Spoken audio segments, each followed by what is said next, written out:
vous revenez sur l'objet de la rencontre? Voilà, nous venons de tenir une cérémonie qui a une importance capitale à nos yeux dans le cadre de la démarche clientèle que nous venons définitivement implémenter au niveau de Senelec, entreprise publique, avec une mission de service public. Une mission de service public avérée et cruciale pour notre économie et pour l'ensemble des Sénégalais de façon générale.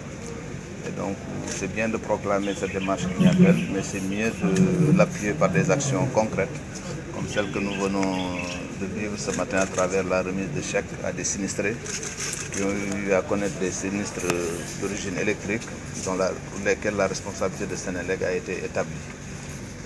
Ces habitants de la cité Trésor, de la banlieue dakaroise, ont eu un sinistre l'année dernière suite à des dysfonctionnements survenus dans la distribution de l'électricité, des dysfonctionnements qui sont des aléas attachés à l'exploitation de tout cycle industriel, qui plus est un cycle électrique qui est assez complexe. Et donc la responsabilité de Senelec a été actée et les polices d'assurance que nous souscrivons chaque année ont été mises en œuvre pour nous permettre de dédommager ces populations.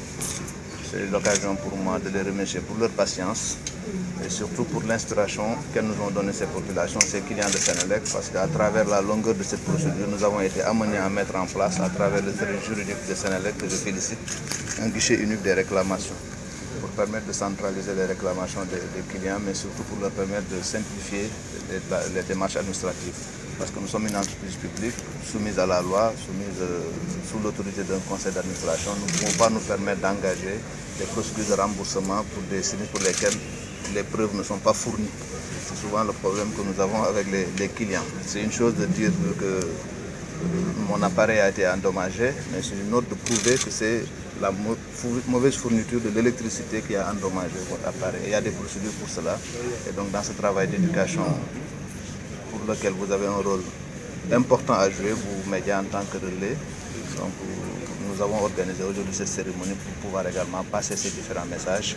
Surtout qu'également nous sommes à la veille de l'hivernage, où même l'hivernage s'est déjà installé dans certaines parties du territoire, et cette période d'hivernage coïncide souvent avec des périodes de dysfonctionnement dans la fourniture de l'électricité due aux intempéries.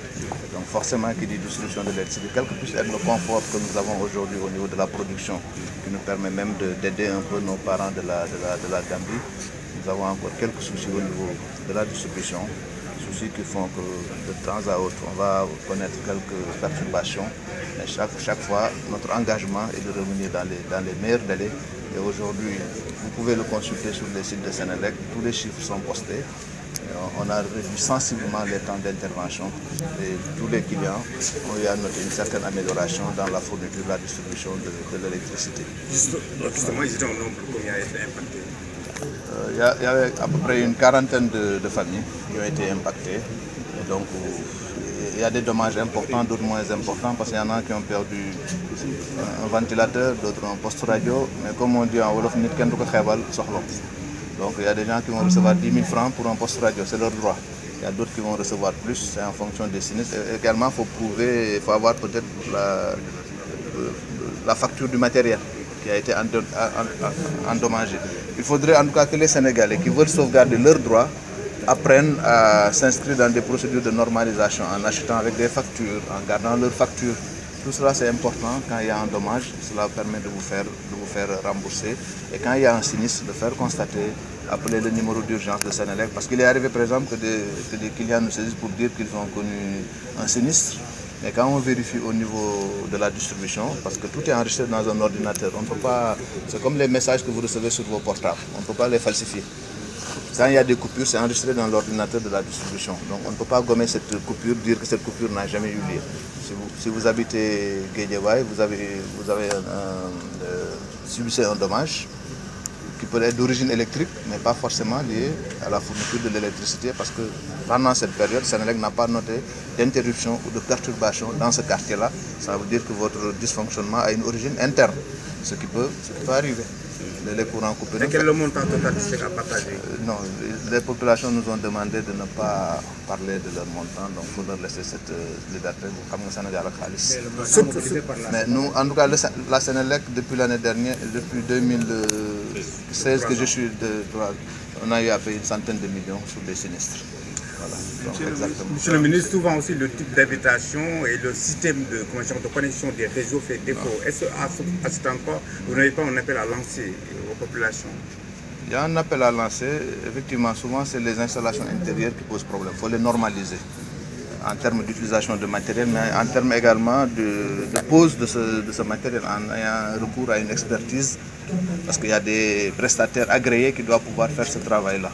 Mais souvent, en voulant gagner, on finit, comme on dit, par perdre. Donc, mais nous ne nous contentons pas de lancer un appel.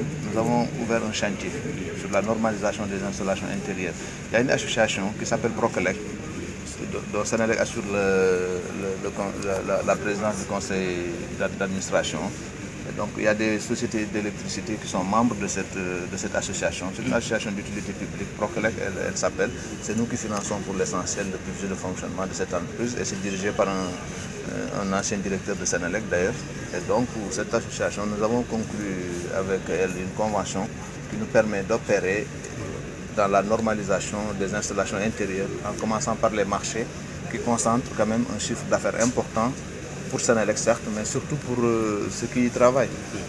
C'est leur patrimoine, le fruit d'une vie parfois qui est dans un magasin de marché. Et donc cette personne-là, peut-être parce qu'elle n'est pas bien informée, parce que peut-être elle n'a pas tout l'encadrement nécessaire, peut avoir une installation qui peut demain lui porter préjudice. Donc nous avons normalisé le marché de Liberté 6. On va passer au marché de Colobane et notre objectif c'est de faire l'ensemble des marchés du Sénégal, mais également d'agir sur les domiciles pour aider les populations, notamment celles les plus démunies, à pouvoir normaliser leur installation intérieure. Combien de temps le traitement des dossiers vous a pris? Comment? Combien de temps du moins le traitement des dossiers? Ça a été assez long quand même, il faut l'avouer, ça a pris presque une année.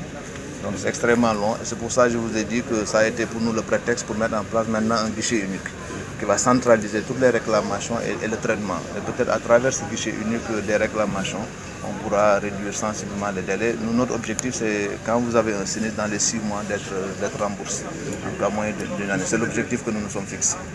En moyenne, vous recevez combien de réclamations?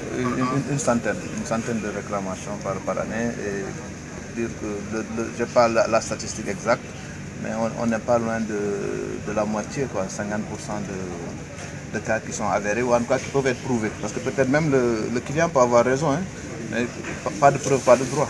Si vous n'arrivez pas à prouver qu'il y a un sinistre ou bien vous n'avez pas vos factures, c'est un peu difficile pour Senelec quand même parce que de débloquer les fonds et l'assurance ne pourra pas couvrir. Bon, une dernière. Nous sommes à la veille de la Coupe du Monde. Vous savez que les gens aiment vraiment suivre les matchs, tous les matchs, j'allais dire. Quelle est votre assurance, j'allais dire, par rapport à ça, à ce mondial-là, par rapport au coupures d'électricité, s'il y en a dans le Nos vœux et prières naturellement accompagnent l'équipe nationale du Sénégal, dont nous sommes les premiers supporters, comme vous, comme tous les Sénégalais. Nous suivons ça avec beaucoup d'attention. Mais la fourniture de l'électricité au Sénégal n'est pas soumise aux aléas d'un calendrier, quel qu'il soit. Nous travaillons à garantir la continuité du service public de l'électricité et à réduire le nombre de dysfonctionnements et les temps d'attente des clients de Senelec en cas de perturbation. Donc voilà ce que je peux dire. Nous refusons la dictature des événements. C'est ça qui nous permet de nous inscrire dans une logique structurelle. Donc depuis des mois, la fourniture de l'électricité au Sénégal n'a pas connu beaucoup de perturbations. Je ne vois pas pourquoi, parce qu'il y a Coupe du Monde, il va y avoir perturbations. Donc je demanderai peut-être aux Sénégalais d'être un peu plus attentifs à leurs installations intérieures, parce que tout le monde va être, tous les appareils seront branchés, seront connectés, il va y avoir une demande supplémentaire. Donc il faut vérifier peut-être les installations intérieures, mais également de ne pas hésiter à appeler le service de dépannage de Senelec en cas d'interruption du service. Mais a priori, tout devrait se passer normalement.